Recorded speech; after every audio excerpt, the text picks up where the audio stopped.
सफल होने के लिए हमेशा सीखते रहें। रमेश और सुरेश मित्र हैं।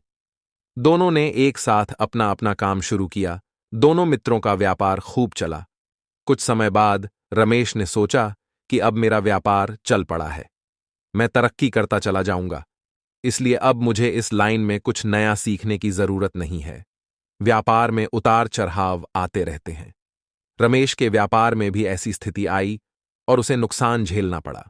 सुरेश के व्यापार में भी उतार चढ़ाव आए, पर उसे उतना नुकसान नहीं हुआ जितना रमेश को हुआ। रमेश सोचने लगा कि सुरेश ने अपने नुकसान को नियंत्रित कैसे किया। रमेश ने इस बारे में उससे पूछने का मन बनाया। जब उसने सुरेश से इस बारे में पूछा, तब सुरेश ने कहा कि मैं अभी सीख रहा हूं। रमेश ने कहा, मैं समझा नहीं। सुरेश ने अपनी बात समझाते हुए कहा, मैं अपनी ही नहीं, दूसरों की गलतियों और कामयाबी से भी सीखता हूं। इससे मेरे जीवन में एक जैसी परेशानी बार बार नहीं आती। अगर आती भी है तो आसानी से हल हो जाती है। सुरेश की बात सुनकर रमेश को अपनी गलती का एहसास हुआ।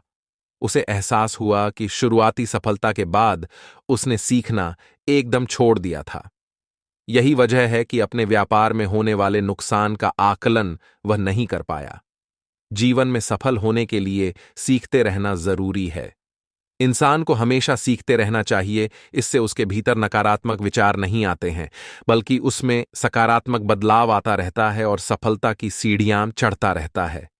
सीखते रहने वाले व्यक्ति को सफलता के अवसर भी ज्यादा मिलते हैं। सबसे बड़ी बात यह है कि इस तरह के व्यक्ति में अहंकार नहीं होता। जिसके मन में अहंकार होगा वह कभी सीखने का प्रयास नहीं करेगा।